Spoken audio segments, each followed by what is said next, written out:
Кім лайк басады, Құдай тағала лайк басқан саусағына құт береке берсін. Енді лайк баспағандарды ештеңе айтпай ақ қоямын, өздерің біліңдер. Қытай басшысы Ши Цзиньпин Қазақстанға келгелі жатыр.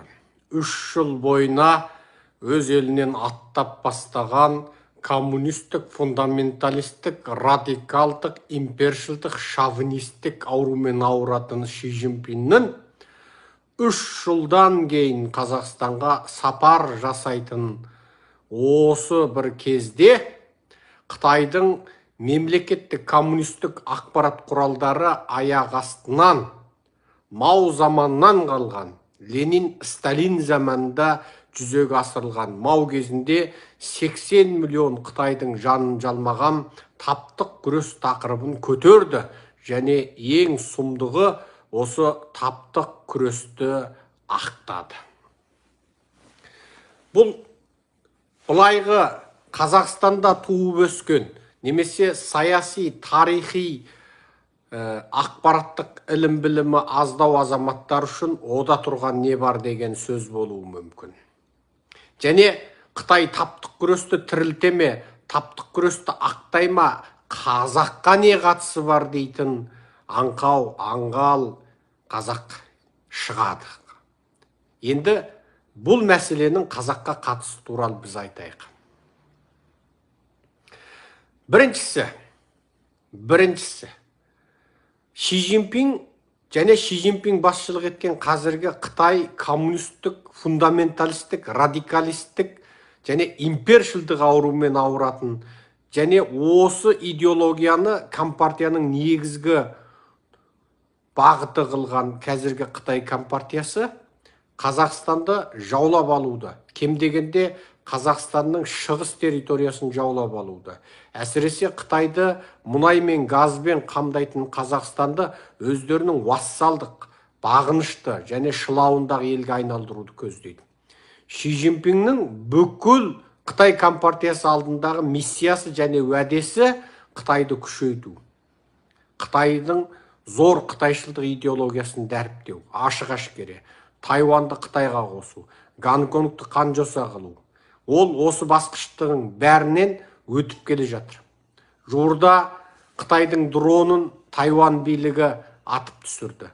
Тайванның қорғаныс министрі біз Қытайдың әскери дронын атып түсірдік дедік. Іле-шала Қытай тараптан жоқ, ол халықтың дроны, қарапайым азаматтық белсенділердің дроны деген әңгіме шықты. Қытайда Пекин әуежайы сияқты ірі әуежайлардың маңында, әскери нысандар бар жерде, әскери порттар бар жерде халықтың дронды ұшыруына қатаң тыйым салынған. Дрон алатын азаматтар қатаң сүзгіден өтеді. Ал Тайван сияқты, Тайванмен шектесетін Фужан сияқты жерлерде қарапайым азаматтар дрон сатып алам десе де, оларға тыйым салынады. Және шекаралық аймақтарда дрон ұшыруға қатаң тыйым салған Қытайдың заңы екі бастан белгілі. Енді бұндай кезде Қытайдың Тайванға әскери қоқанлық жасап, қайта-қайта Тайванның үстінен асырып зымыран атып, Жапонның теңізіне қаратып зымыран атып, Тайванның кеңістігінен қайта-қайта 300-400 мәрте ұшақтарын ұшырып тұрған осындай сәтте, Жапонның өзі Қытайдың сұғанақтық жасаған зымырандар мен ұшақтарынан тойып отырған сәтте, Жапонның өзі Тайвандағы диаспораларын 20 мың жапондықты Жапонияға көшіріп алып кетеміз деп отырған осындай сәтте, аяқ астынан Тайван тарапы атып түсірген дронды Қытай тараптың ол әскери дрон емес, қарапайым азаматтардың қарапайым дрон, құмарлардың дроны, ол халықтың қарапайым пайдаланатын дроны деп ақталуының ар жағында не жатыр. Соғысарға сылтау таппай, ұрынарға қара таппай отырған Қытай коммунистерінің Тайван әскери дронды атып түсіре салған сәтте оның әскери тараптық емес деуі нені білдіреді? Себебі Си Цзиньпин міне алдағы құрылтайда ол Тайван тараппен соғыс жасауға шамасы жоқ екенін анық білді. Алдыңғы жолы Нэнси Пелоси кемпір Тайванға барған сәтінде Си Цзиньпин тіпті Пелоси кемпірдің ұшқан ұшағының да орнын, координатын таба алмай қалған. Және Америка сол кезде электрондық соғыс арқылы бүкіл Қытайдың жоғары қарқынды темір жолын салдандырып тастады. Тіпті бүкіл электрондық шабуыл арқылы Қытайдың әскери техникаларын істен шығарды. Содан Ши Цзиньпин өзінің әлін шамасын білді. Итекеш итте сүйек жұтарда арт жағына қарайды деп айтатындай, Ши Цзиньпин Америкаға шамасы жетпейтінін білді де, енді Тайванның оңай шағылатын жаңғақ емесін білгеннен кейін, Тайван өз дрондарын атып түсірген сәттің өзінде де үндей алмай отырып қалды.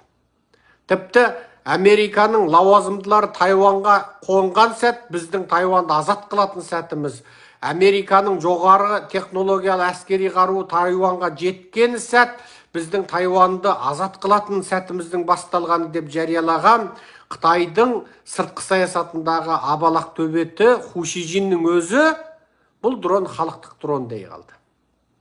Демек, Қытай енді, әсіресе Ши Цзиньпин, мынау Қытайдың шовинистік, радикалдық, фундаменталистік аурумен ауыратын коммунистерінің алдында енді Тайван картасын ойнамайды. Тайванның дойбысы дойбы болмайды, шахмат болмайды. Тайван шахматы күшін жойды. Енді олар назарын шығыстан батысқа аударды. Енді олардың көз алдына Қазақстан келіп отыр. Себебі олар Қазақстаннан айырылып қалған. Дәл сол сәтте бізде халықаралық медиаға дабыл қағып, қаңтар қырғынынан кейін ОДКБ-ның әскері Қазақстанға келді. Бұғанға дейін Қазақстанды Қытайдың артқа ауласы деп білген Қытай коммунистері санын соғып, бармағын шайнап қалды. Ресей Назарбаевтың Қытайшыл, Пекиншіл саясаты тұсында Қазақстаннан айырылып қалып еді. Қаңтар қырғынынан кейін Путин брокпен екі қоян атты. Қазақстанды бейбіт, яғни соғыс болмаған түрде жаулап алды. Украинды қанды соғыспенен жауламақ болып еді. Қазақстанды өте арзан, соғыссыз жағдайда жаулап алды. Тоқаев қараптан қарап Қазақстанды Путинге қос қолдап ұсынып салды деп халықаралық медиада дабыл қаққан едік. Енді Қазақстаннан айырылып, сан соғып бармақ шайнап қалған Қытайдың басшысы Си Цзиньпин Қазақстанға келмекші. Ал Қазақстанға келудегі мақсаты енді миллиардтар мен триллиондарға мұқтаж Тоқаев әскери салада Путинге арқа сүйегенімен бәрібір мынау магнаттар мен алыс жұлыста өзінің қалтасының жоқ екендігін біліп, енді қазақтың жерін сутегінге сатып, байлығын сутегінге кепілге қойып, Қытай қол қой деген кез келген Қытайдың қаржылық жобасының бәріне қол қойып, қазаққа керек емес барлық зауыттарды салуға, экономикалық жобаларды салуға қол қойып, енді ол Қытайдан триллиондаған қаржы алып, оны өзінің және ұлының қатынының есеп шотына шетелге аударады. Ақша Қытайдан келеді, Тоқайдың жеке қалтасына түседі. Сөйтіп Тоқай әлемдік магнатқа айналмақшы.